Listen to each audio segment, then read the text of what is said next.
Good morning. Yeah, Gzim gave a good overview about what's happening in Europe. I will now be a little bit more concrete what's happening, especially in the area of CITS. And first of all, it's very important to have the European Commission on our side. CITS, and that was also mentioned, it's about cooperation. It's about cooperation between all actors, including legislation, including the European Commission, including member states, road operators, car manufacturers, system developers. It's something quite new. We were not used to that in the ITS domain. Everybody was focused on his own pillar. But we need to cooperate to make it reality, and that's something what we did in Europe. And looking to Europe, we started with C-roads, as also mentioned by Gzim in the last slide, in 2016. In 2016, the car industry was on a step that they said, okay, we could start, but we need to have the other side to discuss with. We are not able to go member state by member state, city by city, and ask them, can we cooperate? Can we go for CITS? That was really the point when we decided, and it was, I remember that very well, in 2015 at the ITS World Congress in Bordeaux, when I was approached by the European Commission together with other member states, let's do something. Let's make an initiative. And that's where we started with C-roads. It was at the very beginning, we had 8 funding members, but immediately, a year later, we had already been 16 countries. 16 countries, it's already something, yeah? And looking on the map of Europe, it looks not that bad. Currently, we are 18 European countries that are committed to CITS deployments, that decided to work together. And we also have a lot of associated countries. Associated countries, meaning we would like to follow what you are doing. Let us be part of the discussion. We also would like to follow the development of specifications. And they are partly in Europe. For example, Switzerland, they are not committed to deploy today, but they are interested to learn what to do if they decide to deploy. And others, like Australia, they are already in the first deployment phase, and they are also following what we are doing here in Europe.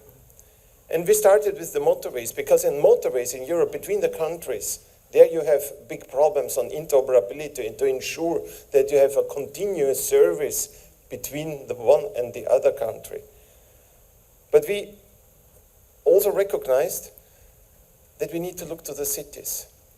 And just 2 years ago, we were approached by cities. We want to have CITS services in cities. We want to look on multimodality. We want to integrate public transport into the whole CITS world. And that's what's currently happening. We have more than 50 cities committed to go for CITS. We see cities like Vienna, like Brno, like Bordeaux, where we really have already severe and mature CITS deployments. And in total, as also mentioned by Gzim, we have 20,000 kilometers of roads currently equipped with short-range CITS services. In Europe, and I think that's also similar to the whole world, nobody can think having everything covered with short-range. That will not work. If I go to Norway, to the Nordics, if I go to the Alpine region, to the peripheral areas, it will not be short-range. There we are serving also with long range. This mixture of technologies, that is really what we call hybrid communication.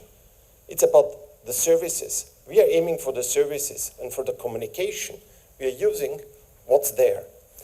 That means in long range, now also including now the cellular networks, we are currently covering around 100,000 kilometers of road with long-range CITS services. The platform itself, this cooperation, was created really to cooperate, to link the deployments. We discovered that we had already the first initial deployments, and Gzim mentioned that these regional ones. We had some in Austria, there had been some in France, some in Sweden. And if you took a car from Austria to France, interoperability was not there. What a surprise. You received no service. So let's link those things. And to link those things, you need to work on specifications. Specification, it's the next step after the standards. We know all the standards. You can use the same standard and still have no interoperability. In the specifications, we are specifying how to use the standard. How to use the standard, we are agreeing in the whole member state steering committee. All the member states are agreeing on each single word in the specifications and commit themselves to follow these specifications. That's how we ensure interoperability. Of course, we also need to do our cross-tests. We need to verify this interoperability. Just agreeing on a paper, that's the one thing. And the other thing, of course, you need to make this cross-border test. And we have, just recently, we will start a huge test scenario again in October this year. The hybrid communication mix, that's what I already mentioned. The goal was, and here the Commissioner of Transport said very clearly, I want to have safer roads by 2019. That was 2016, and therefore it was very clear. We need to use that technology that's there. But it's not the meaning that it will remain now for the upcoming 50 years. Far not. We use what is there, and what will be there in future might replace the one or other technology or make here additional communication links. What was the motivation for really kicking off CITS deployments? The very first point, make our roads safer. The second point, it's not so much about the technology, it's about use cases. And in 2016, there was the CITS strategy published by the European Commission, defining the use cases. And with these use cases, we want to support our travelers. And we need to ensure that the technology that is used is proven, that is tested, that it ensures interoperability between all the different systems without interfering with existing technologies, also a very important point. And it needs to be backwards compatible for a very easy reason. Looking at the mobile phones, we can't change our communication channels all 3 years, all 4 years, all 5 years. Road infrastructure usually remains 20, 25 years. We are not used to that. And a typical European car runs 12 to 13 years.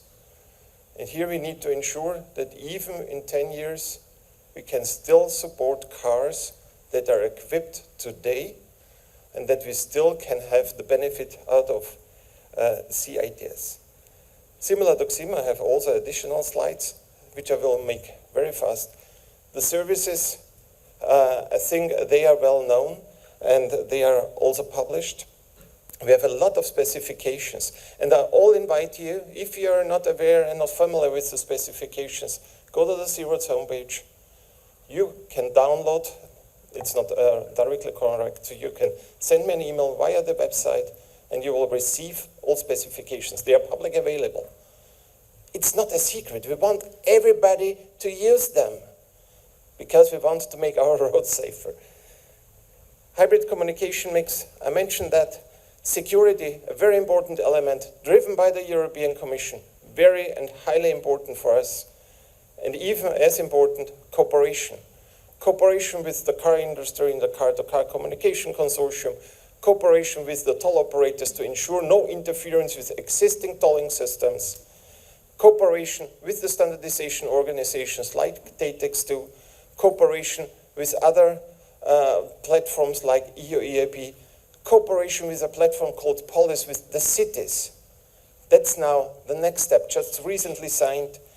And what I can tell you, yes, we are deploying, we are going on with the deployments, and we started with the motorways, and the next step will really go into the cities, including public transport, including blue light services, really making a next step for the whole ecosystem.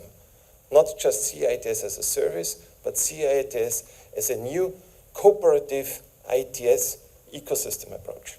Thank you very much.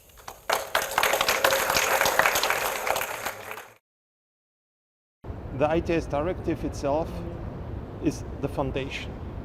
The ITS directive gives us legal certainty. You know, the ITS directive in Europe, it was set up in 2010. It already includes slightly CITS and automation connected vehicles. It's currently in a revision process, really to make also CITS and automation even more prominent. And in the revised ITS directive, there is also the thinking about really putting the resources for setting up the security system, the public key infrastructure, also under the responsibility of the European Commission, which is a crucial element to ensure CITS. So in fact, CITS and the ITS delegated regulation, they are directly connected, as it gives legal certainty to go into the right direction, to have a common approach with all European countries together. The current deployment status in Europe, lucky us, we are in deployment. We currently have approximately 20,000 kilometers of roads deployed with short-range infrastructure, ensuring safety-critical services already today. We see that we have around 1 million CITS-equipped vehicles, which is the part which is covered by the Car-to-Car Communication Consortium. We see more than 50 cities in Europe starting now with CITS. We see that CITS is not just about connecting the individual car with the infrastructure, it's even more. It's connecting also public transport vehicles, fire brigade vehicles. It's really changing also on the infrastructure side all the processes. It needs to be integrated in traffic management. So we are here doing the next steps really to ensure even wider deployments and to have this CITS ecosystem sustainable, established and installed. That's a typical service for cities. When talking to cities, the first thing is really equipping the traffic lights with a SPAD map, so ensuring that we can give time to green, can give the facing information to the vehicle. Closer itself, it's an application which is in vehicle. So the vehicle are knowing the signal phasing, the timing, and based on that, they can provide a green light optimal speed advices. In addition, again, it's not only for the individual vehicle, you also can use it for priority services, for public transport, for blue light organizations, which helps us a lot in organizing traffic also from the public side, also public transport, which has a huge benefit, and therefore I'm very convenient that we are going on in rolling out SPAD and MAPAM, rolling out CITS, more cities to come. Collaboration is key. CITS, it's called cooperative ITS. The C stands for cooperation. When we started with CITS, cooperation was a nice word, but we were not used to that. The road did their task, OEMs did their task, service providers did their task. So from the very, very beginning on, the first and most important cooperation started with the Car-to-Car Communications Consortium, because we needed to ensure that the platform of cities, the platform of authorities, the platform of road operators, which is C-Roads, can cooperate and is willing to cooperate with OEMs, which are in the Car-to-Car Communication Consortium. But we also saw that also other platforms like ASECAP, which is the Association of Toll Operators, it's very important because we need to ensure that we have no interference with existing systems. Therefore, this collaboration or cooperation was set up. Cooperation with standardization organizations like DATEX2, it's important. And last but not least, as mentioned also by you, Polis. Polis, it's the network of cities in Europe. This cooperation brings us to a step to see CITS as a part of the whole ecosystem. It's not just something standalone. It needs to be seen as part of the whole ecosystem and really paving the way for the new understanding of how to organize transport in our cities, but also in our countries. The TEN-T network, that's the high-level road network. all across Europe. Here CITS, it's one of the core elements. That was also the starting point where we looked at the motorways, at the highways, really to equip them with CITS infrastructure to provide CITS services. Very important when looking towards safety. CITS must not seen as something standalone. Also there, integration in the daily processes, integration into traffic management procedures, that's crucial. And when we are looking across Europe, the first service that's rolled out in all the countries, it's roadworks warning. Because roadworks warning, if we are looking to roadwork trailers in Europe, they have a lifetime of 3 years, maybe a little bit more, but then they are crashed. That means it's active safety, ensuring that you have less crashes, especially in roadwork zones, informing travelers directly. So CITS is an integrative part of our safety strategy along the TEN-T road network. The rule making, that's done again, cooperative. It's cooperative ITS, and this cooperation between the European Commission, the member states, but also the city and state authorities, that's crucial. Of course, we are looking very much also here on the European level, because having the rules made in single countries might disturb and might result in non-interoperability. So having this rule making, setting the right strategies, setting the right framework on the European level, on the highest level, helps us really to ensure interoperability across all the countries. And hereby C-Roads is one of the key partners, because we are also preparing specifications which are part of the rules, specifications how to bring all the CITS related standards together and to prepare the specifications for sustainable deployments and really for providing CITS services at the end. For my on V2X, the most important thing is really bring all stakeholders together. I sometimes have the fear, and that's what we also saw in the last years outside of Europe, it's a technology discussion. We are discussing technology between technology guys. But at the end, you need to ensure that you have the legal framework in place, that you have the authorities and the decision makers on your way. So this bring all stakeholders together, discuss properly, identify what are your needs on CITS, look on the use cases, and then look what technology can best support achieving my goals. Don't do it the other way around. Don't start with the technology, because then you might stuck in discussions. Good morning, everybody. My name is Alin. I work for Volkswagen Infotainment, which is a daughter company of Volkswagen. And I'm very happy to be here with you today to present you the view of the European manufacturer who actually deployed. So as was stated before, we're very happy that in Europe we have a strong framework and also, as was mentioned, a very strong, let's say, ecosystem that has helped and has contributed to this deployment and to make it happen. But before that, where do we come from? First of all, we're looking into statistics, and what we notice is that actually the fatalities are kind of stabilizing. So they're going down, but at some point they're quite even. And many fatalities also occur outside the car more and more, because we have a lot of systems in the car that increase the protection. There is traffic density which increases. There is an increasing distraction, so the younger generations, they don't necessarily look around them, they look in their device or on their device. And then, yes, I mean, there are also an increasing number of different other, let's say, power wheelers or different other engines on the road, which actually drive in a different way. And so, therefore, we notice that there is a need for us, vehicle manufacturers, to look into other additional technologies for increasing safety, but also to start working with the infrastructure, which is also something pretty new, because before it was only like traffic signs, we have to respect them, and then the cars, they have their own life.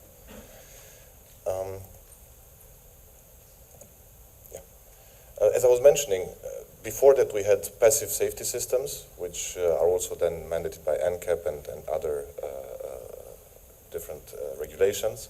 We moved then to more active ones with the different sensors, the radars, the cameras, etc. And now today what we are calling, so the era today is more the cooperative safety, where we really think about avoiding critical situations and also increasing the safety in this way, in addition, of course, to all the other systems that are still in the car. How do we see this?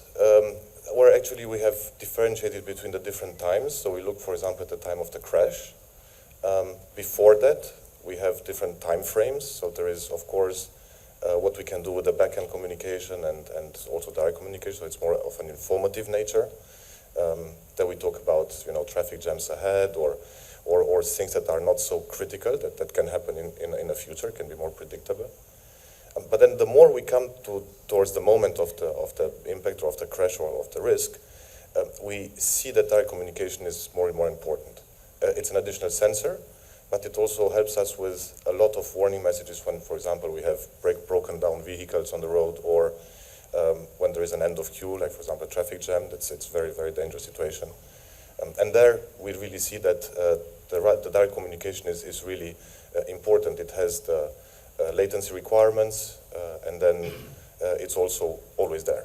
So of course, again, depending on the use case, etc., you can also envisage back-end communication and so on. However, also the other point that is very important is the interoperability between the players. So when we talk about CITS, it's about cooperation, it's about using the same messages, the message types for the use cases, and of course everybody being able to, who implements it, being able to understand. Another aspect in Europe that is quite important, it's the NCAP.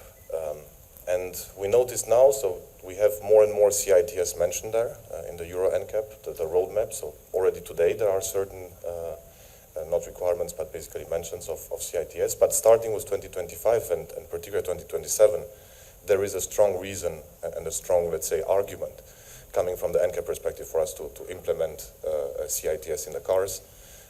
At the same level as for example, airbags or other systems. So the Euro NCAP is really something that in Europe, I think automakers are looking at and are very eager actually to support this. And well, we did Car2X and we already got a couple of awards, but again, it's not necessarily the same Euro NCAP that we'll face in 2027, which is a very strong requirement. Where are we? So today we have more than 700,000 vehicles on the market. The number is increasing rapidly. The whole ID family, our Nutzfahrzeuge, the T7, the ID Buzz will have it. We also see other Volkswagen brands who adopt Car2X now, and we very much hope that this will continue. What are we doing there? So it's really what we call the day one local hazard warnings, work zone, stationary vehicle, accident ahead, etc. And yes, and we're also looking forward to increasing also this use case with the infrastructure. And I'm talking about the infrastructure because this is actually what we're looking for in the future. We're looking for more cooperative safety. We're looking for more autonomous driving. And there, what we see is that there is also need for a mix. So there are a lot of sensors on the roads, particularly in cities, on the infrastructure there, which are not necessarily being used. There are also discussions about smartphones, or how can you protect, how can the smartphone enter this dimension, which of course has a lot of challenges too. But for us, really, the next step is really to look into cooperation with the intersection sensors in order basically to define use cases for protecting VRUs in first instance. And this is really a big thing. The other aspect is also more sensor sharing, and this is as technology or functions advance. Communication technology also will have to advance in order to support this more, let's say, data intensive or more latency hungry use cases that are being now developed. Maybe a few words, well, to come back to what we said in the beginning. How do we think that this happens? Well, there is a responsibility for each player, of course. First of all, vehicle manufacturers, and our suppliers. Well, of course, we need to continue the deployments. But we also need to continue to agree on what we want to do. The standards, the languages, the technologies. And therefore it's very important that we continue discussions in different forums, in different standard setting bodies in order to continue this evolution. Then we have, of course, some asks on infrastructure and road operators, of course. They are good partners, and of course we want them to continue the investments they do and also to work together with us. It appears simple to say, but the cooperation was built up actually over 10, 15 years. It didn't come from the beginning. And of course there is a lot of, in the beginning there's also always a bit of caution on each side, and you need basically to sit at the table and discuss the requirements rather than being pushed by the requirements to adopt something. So it's a cooperation work that is very important. And finally, governments. Well, in Europe we're very lucky. We have the spectrum, we have a very clear framework that is in place, that is there. Now, for example, spectrum decisions are being revised in order to cope with advance of technologies, etc. We have a trust model. There is the European certificate trust list. And this, I think, mentioning the delegated act, this was one of the main aspects of it, but it's one of the key aspects when I talk about telecommunication too. So it's one that I guess also in the US it's a big discussion. And of course, if governments can continue to help or co-invest in this area, it's always welcome, and it always gives the right signal actually to the ecosystem that there is still the political willingness there. And with this, I'm happy to take questions.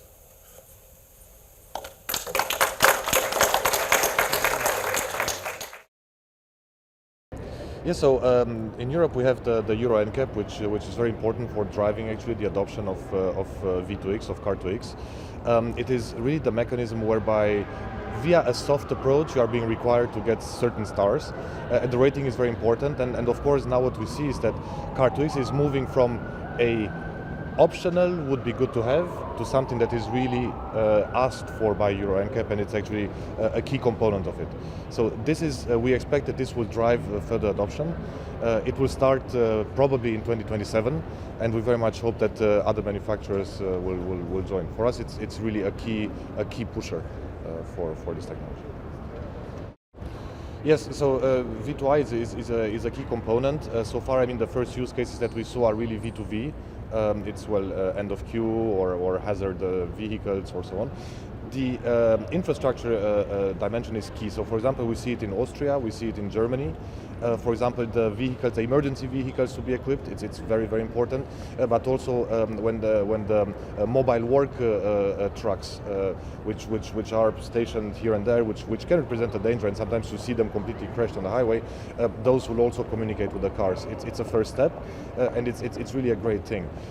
On the other side, from a road infrastructure provider, I think it's important that new traffic management methods can be done with these new type of messages, with the ITS, the Car2X messages that then are being aggregated and also contribute to further enhance the traffic management system too. So as you said, we did it with ITS G5. It's something that is proven. We have been testing it and worked with all the players together for 10 plus years. And we feel that this is really the right technology for the right use cases. I think one important key component is the security mechanism. So the current PKI system is being managed by Volkswagen, but it's open to all the partners. In first instance, I think that this security system needs to be adopted by everybody. Then in terms of what other components an RSU can have, beyond the ITS G5 standard to be able to communicate, this is really left up to operators and of course to their business and what they want to achieve and actually how they want to enhance their own traffic management ideas. It is very difficult to have a clear figure now. I think that there are studies being done. We don't have them yet at this stage. And the one thing that we can say, with the increase of penetration, you already have a decrease of fatalities. Now, if I remember correctly, the European Commission has done a couple of years ago some estimations, and there was a discussion about 25% penetration of the CITS already leads to 4-5% reduction in fatalities. But again, this needs now to be updated. We now have the deployment of Car2X and now we can assess it. But so far, I must admit, this has not been done. It's also with 700,000 vehicles on the market. It's, let's say, a little bit limited in terms of assessment, like this, the mass. Yes, so I think that the deployments are here. It started. I think that ecosystem needs to continue to move. One request that we have, so we spend a lot of time also fighting between technologies, for example, and this is something that has been seen in Europe, has been seen in the US. I think as industry we need to move beyond this.